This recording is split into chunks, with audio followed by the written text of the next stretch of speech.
Le Conseil constitutionnel a rejeté la requête de M. Denis Emilien Atangana pour défaut de qualité. Il a déposé une requête au Conseil constitutionnel au Palais des Congrès parce qu'il se plaint de la longévité illégale de certains responsables des organes de gestion des établissements publics.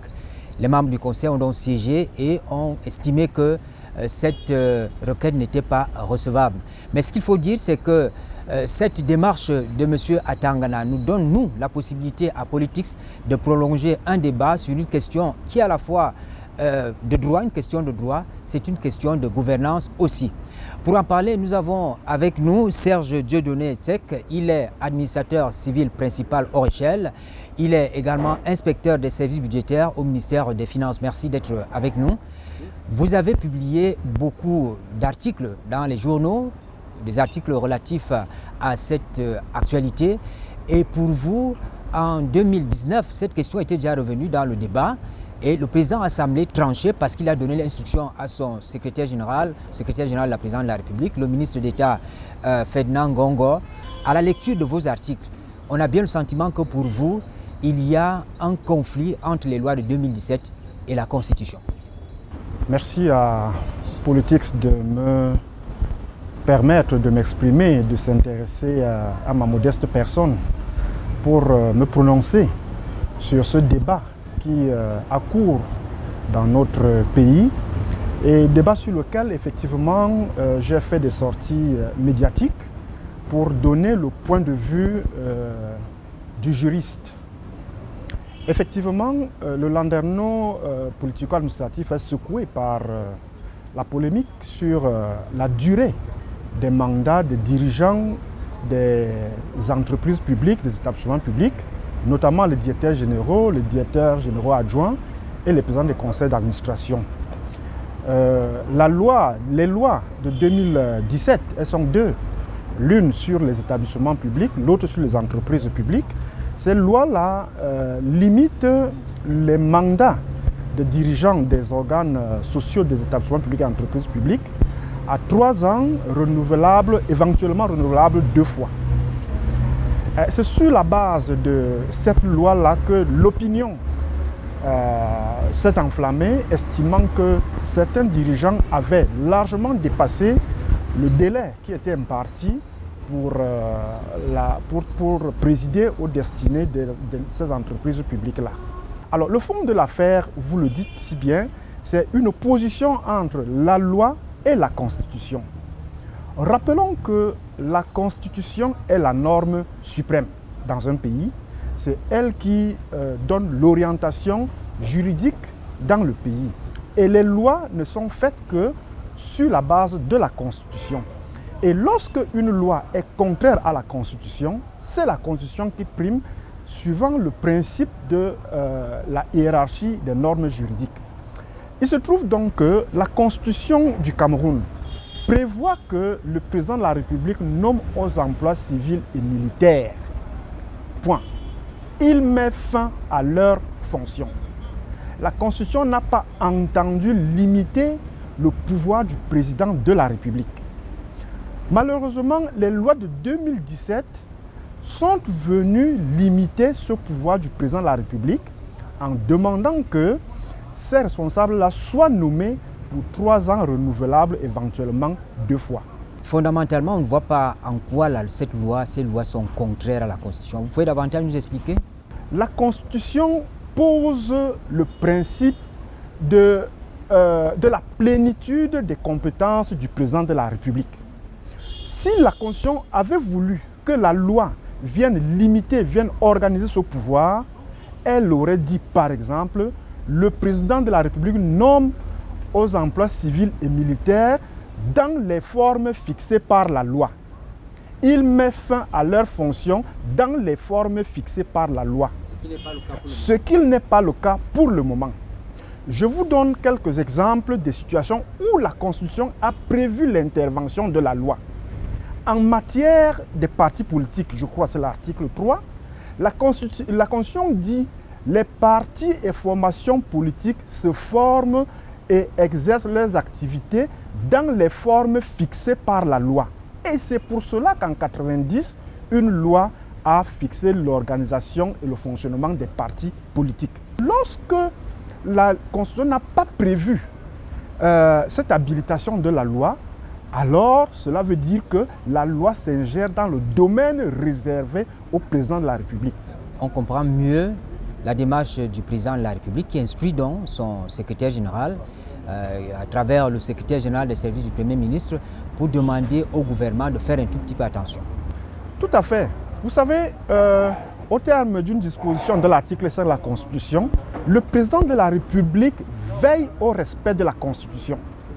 Donc, lorsqu'il sent que la Constitution est menacée, il doit intervenir. Et lorsque justement ce débat a éclaté en 2019, effectivement, le président de la République a senti que la clameur populaire, l'opinion qui se sentait désabusée par l'irrespect de la loi, ne comprenait pas que cette loi-là était en marge de la Constitution. Les explications que vous donnez me posent à moi un problème et probablement aux téléspectateurs. Cela nous amène d'ailleurs à interroger ce que vous, technicien du droit, vous appelez la procédure législative. Comment se rédige une loi au Cameroun? Qui fait quoi là-dedans? Parce que jusque-là, on ne comprend pas qu'il y ait un conflit entre une loi et la Constitution. Disons déjà que la loi est l'acte du Parlement. Dans le cas camerounais, c'est l'Assemblée nationale et le Sénat, les deux qui forment le Parlement. Donc la loi, c'est l'acte du Parlement. Mais comment arrive-t-on à la loi? Naturellement, la Constitution dit que l'initiative des lois appartient concurremment au président de la République et au Parlement. Donc le président de la République peut déposer des projets de loi et le Parlement peut également formuler des propositions de loi. Alors, prenons le cas des propositions de loi, des projets de loi. Naturellement, un projet de loi commence dans une administration sectorielle qui voudrait que des normes soient établies dans un domaine précis.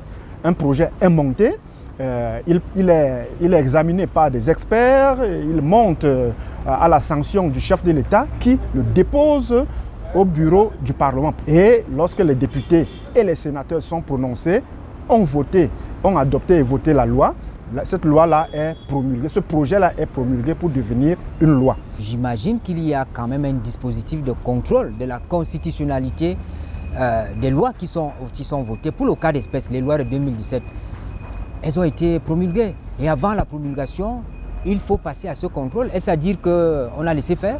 Le contrôle de constitutionnalité n'est pas laissé à tout le monde. Déjà, il y a le moment. Le contrôle de constitutionnalité intervient avant que la loi ne soit promulguée. Donc, lorsque le projet est adopté, ou la proposition est adoptée, il faudrait que le contrôle s'exerce avant la promulgation de ce projet ou de cette proposition.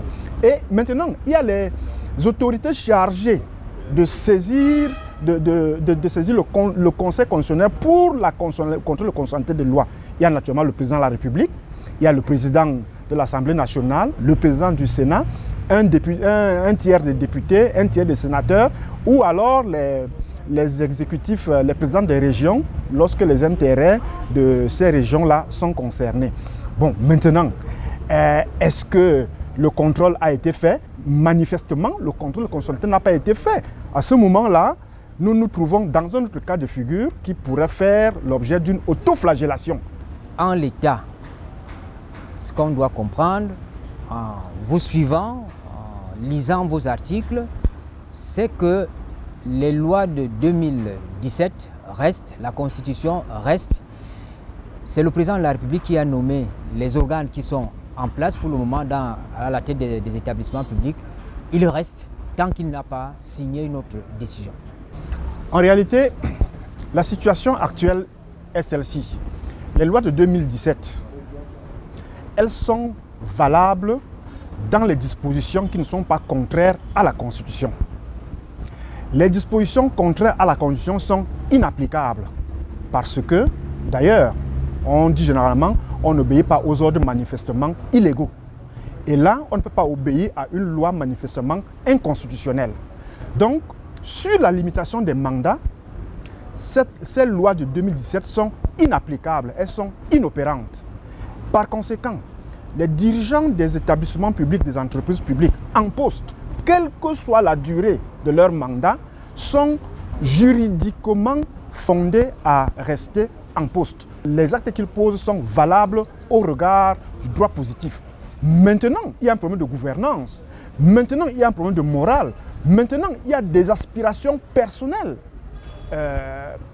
L'on peut se dire la longévité, entre guillemets, jugée excessive de ces dirigeants au niveau à leur poste de responsabilité peuvent inhiber, peuvent être un frein à l'efficacité, peuvent empêcher d'autres carrières de se réaliser. Là, ce sont des problèmes de gouvernance qui ne sont pas les problèmes de droit. Parce qu'il faut faire la différence ici entre ce que prévoit la norme et les aspirations personnelles et les souhaits personnels. Les souhaits personnels, la loi reste la loi, elle est dure, mais c'est la loi. Les aspirations personnelles veulent que peut-être des gens aspirent à occuper les postes qui, entre guillemets, sont confisqués par certains, mais la loi n'interdit pas au président de la République de maintenir ses responsables au poste. Il les démettra lorsqu'il jugera utile ou opportun de les démettre conformément à la Constitution. Si on comprend bien au sortir de l'audience publique, M. Atangana a prévu saisir les tribunaux administratifs pour continuer son combat. Il devrait fatalement s'appuyer sur les lois de 2017 qui ont des aspects contraires à la Constitution. Ça veut dire que c'est peine perdue. Je ne dirais pas que c'est une peine perdue. Je dirais que ce responsable de parti politique, il a déjà gagné en visibilité et son action a le mérite de soulever le débat. La preuve, c'est que le débat, nous en parlons. Ça, c'est déjà un mérite. Maintenant, il va se pourvoir devant les juridictions. Je ne peux pas présager de ce que les juges vont lui répondre. Vous savez que les juges rendent leurs décisions conformément à la loi et à leur conscience. Les magistrats verront si la contestation de M. Atangana est fondée conformément à la Constitution, si elle est fondée conformément à la loi, si elle est fondée conformément aux décrets et autres. Et je crois que les juges rendront leurs décisions. Monsieur Tsek Serge Dieudonné, merci de nous avoir permis cet éclairage. Je vous remercie. Mesdames, Messieurs, merci de nous avoir suivis. Bonne suite des programmes sur la CRTV.